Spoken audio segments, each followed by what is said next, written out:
Yo, boys, as you can see, I'm up 5.7 racks today. These are all unfunded accounts, as you can see.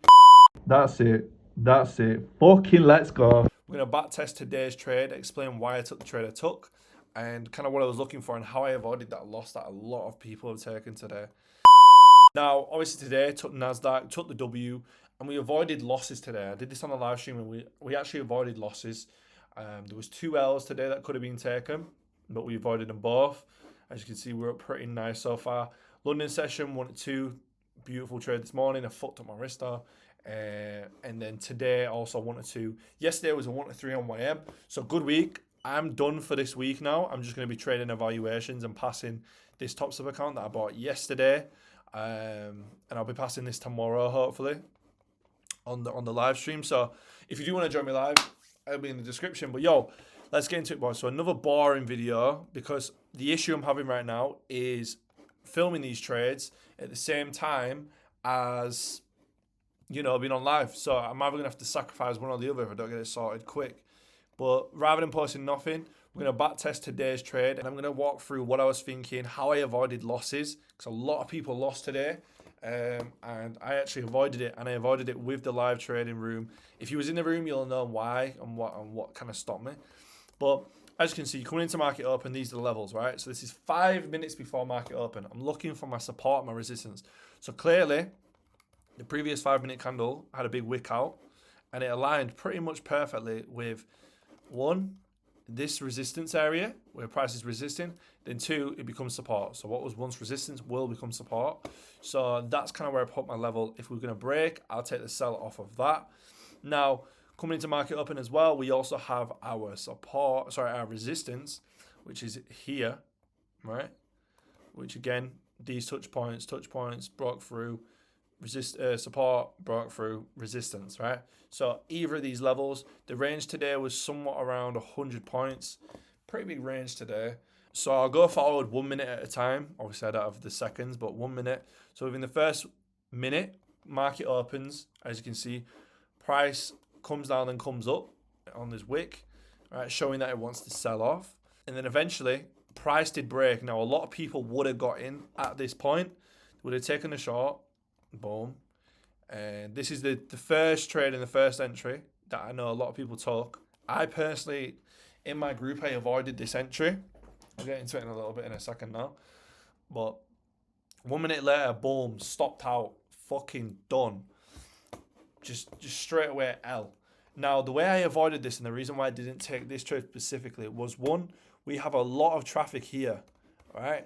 A lot of traffic plus resistance, right? This is obviously a very clear, even back here, a very clear level where there's a lot of support and friction. So I wanted to give it a second rather than waiting and taking it immediately off the break. I wasn't in. The reasons for is it was pushing, 1, a little bit too slow, and 2, I really just, because I'm taking one trade now, I want to be very calculative and pay attention to the market, to the candle behavior more than anything.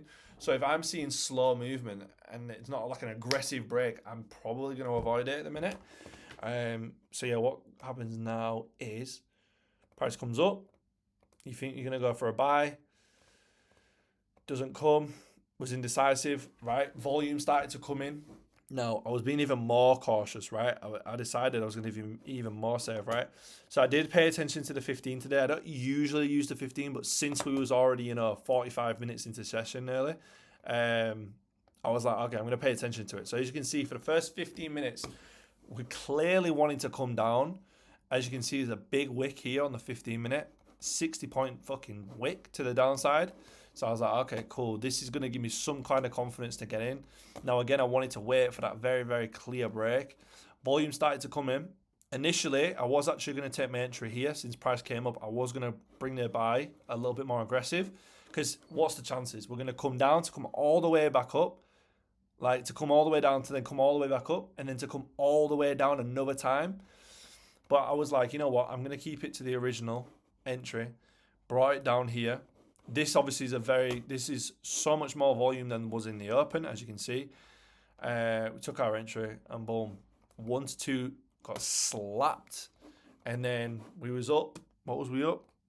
Fucking shit ton on the accounts, all funded accounts, and then that's how we was up nearly 6 racks today. I don't know why when I first, if you see my Instagram story, for some reason it says 7k.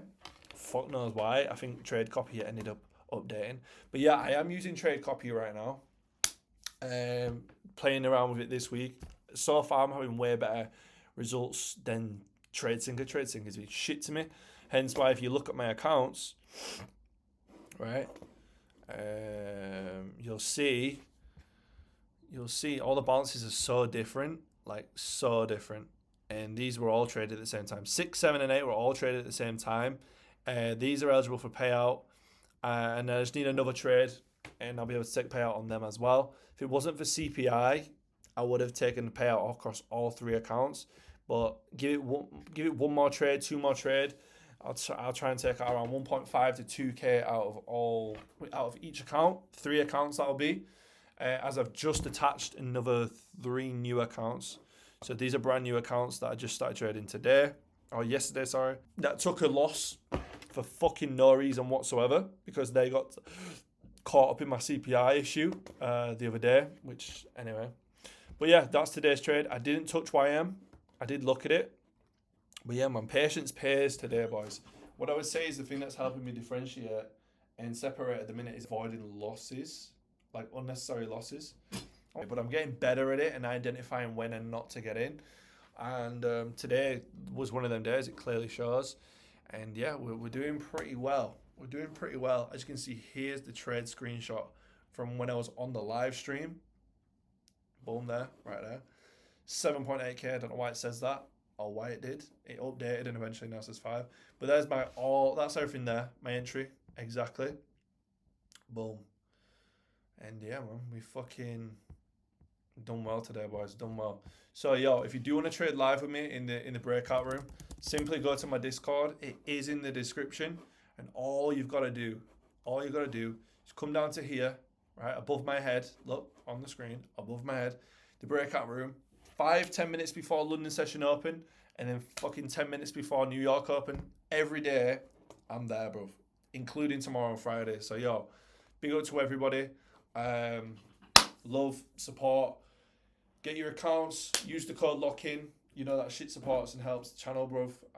And the proper videos will be back. They will be back. I can't wait till I can get the actual live versions of these back. But I'm gonna have to work out how to increase my CPU and upgrade my computer and all that shit. So yeah, boys, big up to you all. Fucking love. And yeah, man, back again tomorrow.